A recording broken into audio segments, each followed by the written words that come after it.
M. Félix Antoine Tshisekedi Tshilombo a prononcé son discours.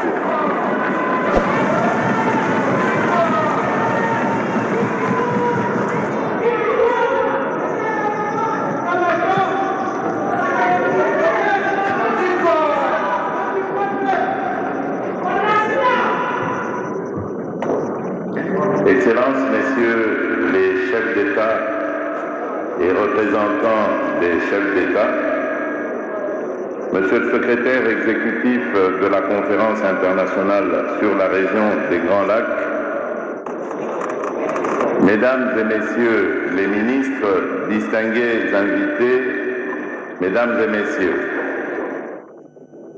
au nom du peuple congolais, je vous souhaite chaleureusement la bienvenue à Kinshasa, capitale de la République démocratique du Congo et terre d'hospitalité, à l'occasion de ce 9e sommet de la Conférence internationale sur la région des Grands Lacs, la CIRGL, placé sous un thème qui nous engage tous, à savoir consolider la paix, la stabilité et le développement dans la région des Grands Lacs. Permettez-moi d'abord de rendre un hommage appuyé à son Excellence M. João Manuel Gonçalves Lourenço, président de la République d'Angola, président sortant de la CIRGL et président en exercice de l'Union africaine, pour son leadership éclairé et la constance de son engagement au service de la paix et de la stabilité dans la région.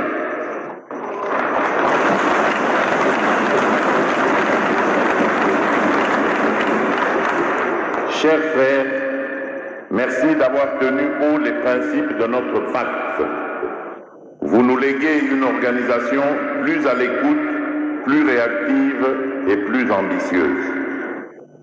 Je saisis également cette occasion pour adresser à son Excellence Madame Salia Soulou Hassan l'expression renouvelée de mes chaleureuses félicitations pour sa brillante élection à la tête de la République unie de Tanzanie.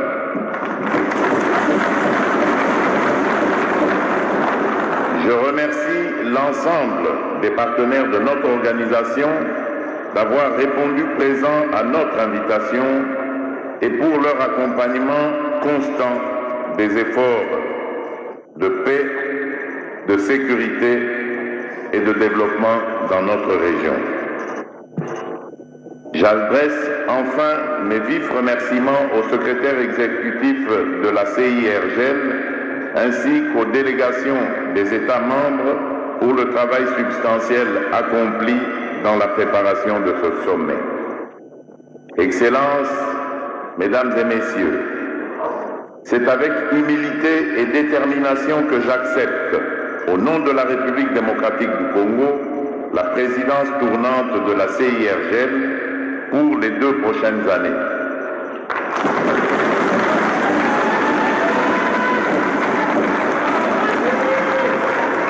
Cette confiance nous honore et nous oblige.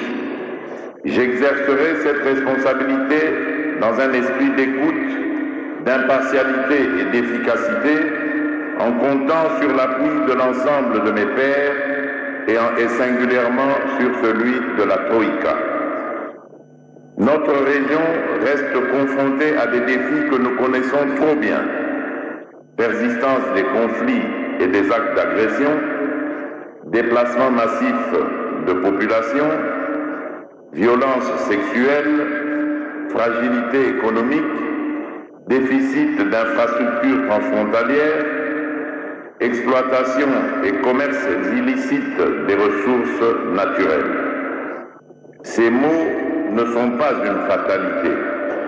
Ils appellent une volonté politique plus affirmée, une solidarité régionale renouvelée et une responsabilité réellement partagée.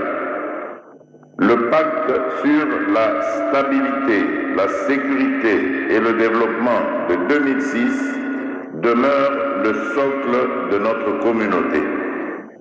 Il est temps d'en accélérer l'application intégrale du protocole de non-agression et de défense mutuelle à la coopération judiciaire, en passant par la lutte contre l'exploitation illégale des ressources naturelles et la mise en œuvre du programme d'action pour l'intégration économique.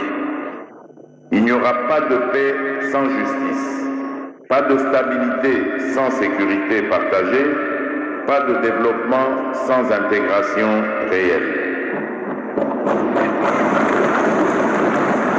Notre mandat sera à cet effet un mandat de résultats articulé autour de 5 priorités qui sont 1.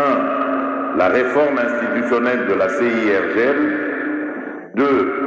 Le rétablissement et la consolidation de la paix, de la sécurité et de la stabilité régionale. 3. Le renforcement de la coopération judiciaire. 4. Le renforcement de la lutte contre l'exploitation et le commerce illicite des ressources naturelles au travers d'un programme effectif de traçabilité des minerais. 5. L'intégration économique régionale. L'intégration économique régionale. Excellences, Mesdames et Messieurs, le temps nous presse d'agir pour faire de la région des Grands Lacs un véritable espace de paix, de sécurité et de développement. Notre présidence sera intransigeante sur les principes souveraineté, intégrité territoriale, non-agression, refus de tout appui aux groupes armés et résolument ouverte au dialogue en vue des solutions politiques et durables, inclusives des femmes, des jeunes, des autorités locales et des communautés. Elle sera impartiale mais exigeante. Nous n'opposerons plus la sécurité au développement, la souveraineté à l'intégration, la justice à la réconciliation. Nous choisirons tout à la fois avec méthode, courage et loyauté. Que ce 9e sommet marque le renouvellement de nos engagements et l'entrée dans une phase d'exécution accélérée du pacte qui nous lie. Je déclare ainsi ouverts les travaux du 9e sommet ordinaire de la Conférence internationale sur la région des Grands Lacs. Je vous remercie. Voilà, c'est le discours d'acceptation du président entrant pour un mandat de 2 ans, Edi Tchala. Tous reviennent sur la stabilité et la question. Mesdames et messieurs, distingués invités,